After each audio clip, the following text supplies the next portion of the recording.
ओम नमः शिवाय। शिव जी सदा सहाय। ओम नमः शिवाय। गुरु जी सदा सहाय। दीर्घकालिक कैंसर का सफाया।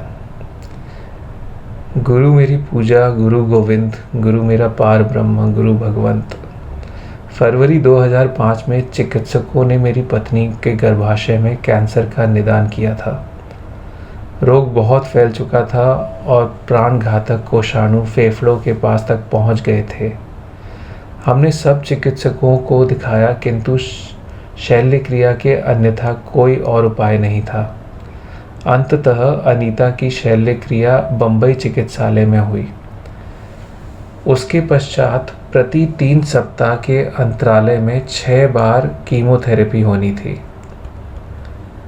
उसी समय ईश्वर दूत की भांति मेरी बहन और उसके पति, जो गुरुजी की अनुयायी थे, हमारे घर आए।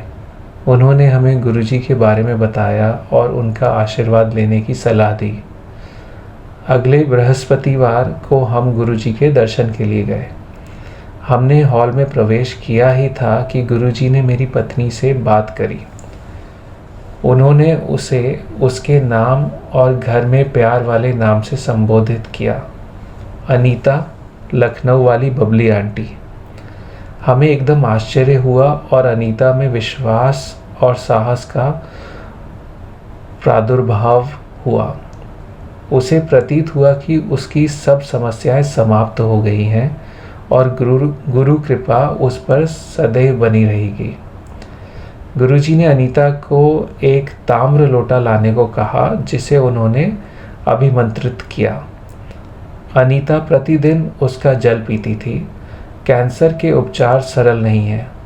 कीमोथेरेपी और उसके दुष्प्रभाव, बालों का झड़ना, जी मचलाना और उदासी आदि इत्यादि होते हैं। उसके बाल झड़ने की प्रक्रिया से उससे अधिक उसके परिवार वाले अधिक चिंतित थे। कीमोथेरेपी होते हुए उसने अपना धैर्य और साहस बनाए रखा। यह सब गुरु कृपा के कारण हुआ। गुरुजी भी उसे ढाढ़स देते रहते थे। उन्होंने तो उसे कह दिया था कि वह स्वस्थ है और प्रतिदिन 1 आध पैग विस्की भी पी सकती है। इन्हीं दिनों गुरुजी ने बताया कि हमारे पुत्र का प्रेम विवाह होगा, और ऐसा ही हुआ।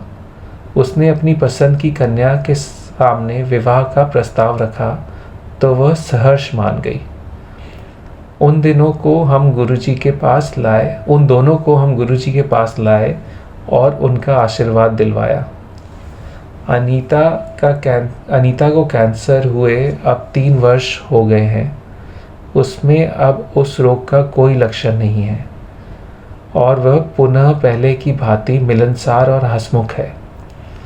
गुरुजी ने उस पर दया करके उसे स्वस्थ घोषित कर दिया है। समस्त परिवार के सदस्य, मित्रगण और उसके चिकित्सक भी उसे स्वस्थ देखकर गुरुजी द्वारा दिए गए नव जीवन में आनंद उठाते हुए देखकर अति प्रसन्न है। गुरुजी का हमारे जीवन में आगमन कितने उचित समय पर हुआ। अनीता के कैंसर का निदान हुए 7 महीने हुए थे कि मेरी हृदय की 3 धमनियां बंद मिली। गुरुजी ने मेरी चिकित्सा अपनी विधि से करी। यद्यपि मैं उनके पास अपनी एंजियोग्राफी के उपरांत गया था, उन्होंने मुझे तुरंत शल्य क्रिया करवाने से मना कर दिया। मेरे कुछ बोलने से पहले ही उन्होंने पूछा कि क्या मैंने परीक्षण करवाया है। मेरे हाँ कहने पर उन्होंने मुझे थैलियम परीक्षण भी करवाने को कहा। उसका सकारात्मक परिणाम आने पर मैं अत्यंत निराश हुआ।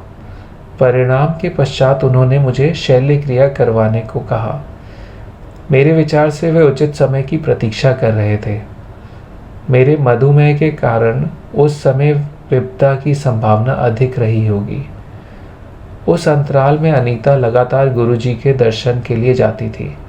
उन्होंने मुझे भी आशीष दिया और मेरे वापस आने पर बोले कि उन्होंने हम दोनों को नवजीवन दान दिया है। यह कदाचित सत्य भी है। अनीता बिल्कुल स्वस्थ है। मेरे पुत्र का विवाह उसकी इच्छा से हुआ और दोनों प्रसन्न हैं। मैं भी पहले जैसा जीवन व्यतीत कर रहा हूँ। क्या गुरुजी और उनकी दिव्य कृपा के अन्यथा ये संभव था?